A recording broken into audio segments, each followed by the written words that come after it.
محمد الله صدق المجال وحسين حسن وحي إلى تعرف صوماليين في عطاي إستور سعيد سنة ضماني برسكول يعني قابك أيات قالاي عاصمة الصومالية سيكونية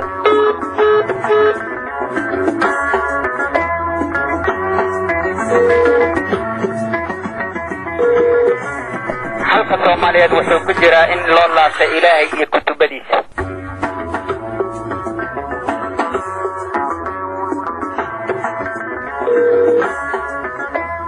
أنا الشخصي أها وحي إلى هاي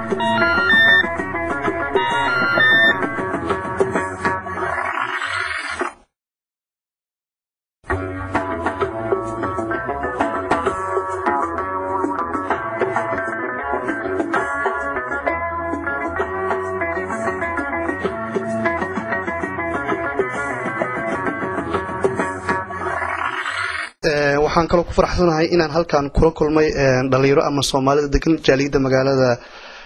Holstebro su'aasha ugu horeysa maxamed aan ku weydiinay waxay tahay ka waran dawladda ka soo baxday shirka Kenya bismillaahir rahmaanir rahiim magacaygu waxa la yiraahdaa maxamed xuseen waxaan dhahayaa dawladda lagu soo doortay Kenya hadii lala shaqeeyo yani way soconaysaa insha Allah laakiin su'aasha aan ugu golaa taas ma aha su'aasha aan ugu golaa waxay tahay yani dadka Soomaaliyeed inay dib u fiiriyaan qarannimadii Soomaaliya mar ay dib isu soo istaagto yani taas aan kula talinahay inaan la fiirinin shakhsi ee qarannimada Soomaaliya dib loo fiiriyo ma kula tahay in Colonel Cabdullaahi Yuusuf Axmed uu ka soo bixi doono xilkii loo doortay haddii ilaahay uu garto oo shacbiga Soomaaliyeed ay la shaqeeyaan uu ka soo bixi karaa laakiin haddii shakhsiyadiisa kaligiis uu noqdo aniga waxaan qabaa inuu ka soo bixi karin laakiin haddii Soomaalidu ay la shaqeyso annaga naftirkeena aan la shaqeyno insha Allah uu ka soo bixi karaa wuuna gudan karaa waajibka loo doortay su'aashan ku weydiinay Cabdinaasir waxay tahay ka waran dawladda lagu soo caleemo saaray shirka Kenya waxaan u arkaa dawladdaas inay tahay tii lagu guuleysan lahaa oo ummadda Soomaaliyeed u horseedi lahayd dawladnimo iyo qarannimadeedii oo dib u soo noqoto insha Allah Ilaahay baan ka rajaynaynaa inuu ku garab galo ma kula tahay in Colonel Cabdullaahi Yuusuf Axmed uu ka soo bixi doono xilka loo doortay aad waxaan aqoon ugu leeyahay Cabdullaahi Yuusuf isaga oo hadda ka horna ka soo shaqeeyay meelo kamid ah Soomaaliya nabadeynteeda waa nin aqoon u leh xilkeedana gudan kara in uu maamulka Soomaaliya isu keeno ummadweynta Soomaaliyeed waxaan kula talin lahaa in ay dawladda maanta u dhalatay ay u wada diyaar garoobaan siday u wada garab istaagi lahaayeen dawladda ka soo baxday dalka Kenya waxaan u arkaa dawlad ay dhisteen qabqablayaashu balse uma arka dawlad ay ummadda Soomaaliyeed dhisteen sidaas awgeed qabqablayaashu ayaga ayaa 13 sano wadanka rogay marka hadii ayagu dawlad dhistaan isku raacayaan waxaan u arkaa inay hagaagsanta ma kula tahay in Colonel Cabdullaahi Yuusuf Axmed uu ka soo bixi karo xilka loo doortay uma arko inuu ka soo bixi karo xilka loo doortay sababtoo ah 13 sano dagaalada ka dhacay dalka ayuu ka qayb qaatay sidaas awgeed haduu hadda la yimaado yara qabqablayaasha oo dhan madax ayaa u noqonaya hubkii ay haysteen hub ka casrisan haduu la yimaado oo ay kala haraan ayagu waxaan u arkaa waa okay markaas maxaad ugu baaqaysaa bahweynta Soomaaliyeed waxaan ugu baaqay bahweynta Soomaaliyeed in ay marka hore ay darsaan xaaladda iyo nimanka qabqablayaasha waxa ay wataan hadii wanaag wataan dabcan shacabka Soomaaliyeed waxay u baahan yihiin maanta nabad xaqaateen hadii xumaan wataan hay isjeceliin aad ayaad u masantahay maaxuuta mudan cabdi waa shir dawlad aad u fiican way waa dawlad ay dhistay ummadda Soomaaliyeed ay isku tagtay 2 sano ay ku shiris ma kula tahay in Colonel Cabdullaahi Yuusuf Axmed uu ka soo bixi karo xilka loo doortay nacam hadii uu la kaashado ummadda Soomaaliyeed hadii ummadda Soomaaliyeed dhax taalo oo ka soo bixi kara hadii ay dhax oolin wuxuu raacayaa wadooyinkii ay dadka hormareen su'aasha ugu dambaysan ku weydiinay waxay tahay maxaad kula talinaysaa bahweynta Soomaaliyeed wax sir ama waxaan kula talinay ummadda Soomaaliyeed meel kasta aan joogno inaan iskaashano inaan iska deeyno hebel la doortay hebel saan ah waxay danteena ku jirtaa midnimo iyo israac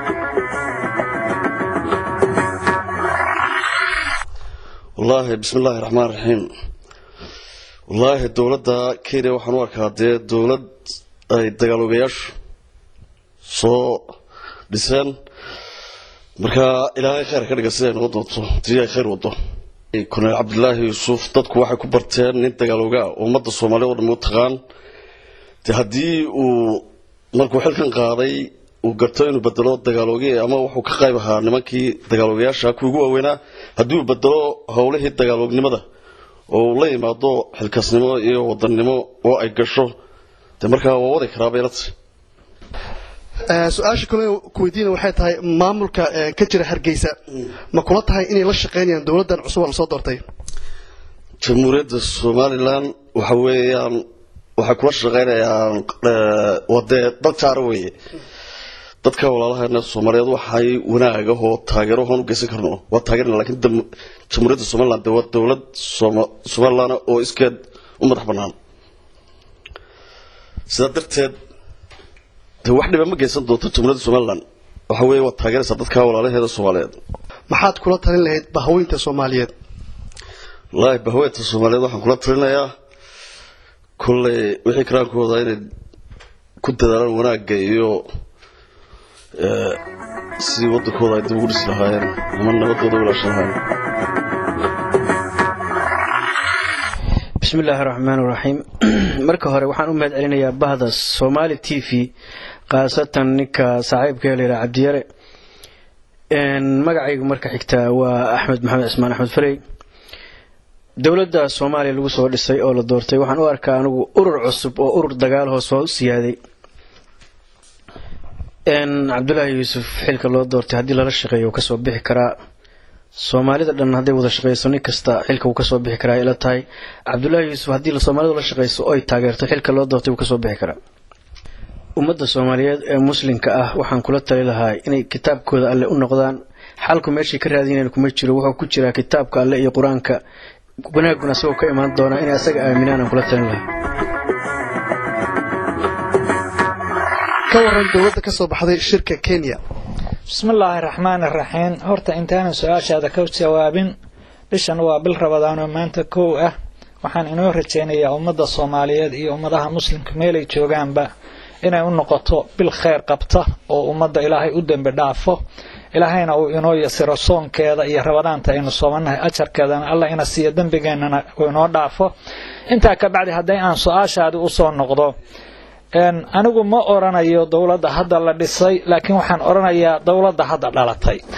ayaan anigu oranayaa sababtu waxay tahay dawlad hadda anigu iima muuqato group baa meel isugu tagay oo la dhaariyay haddii dhibta ay hortaalana qof kasta oo bilaaadniyo Soomaaliya waa og yahay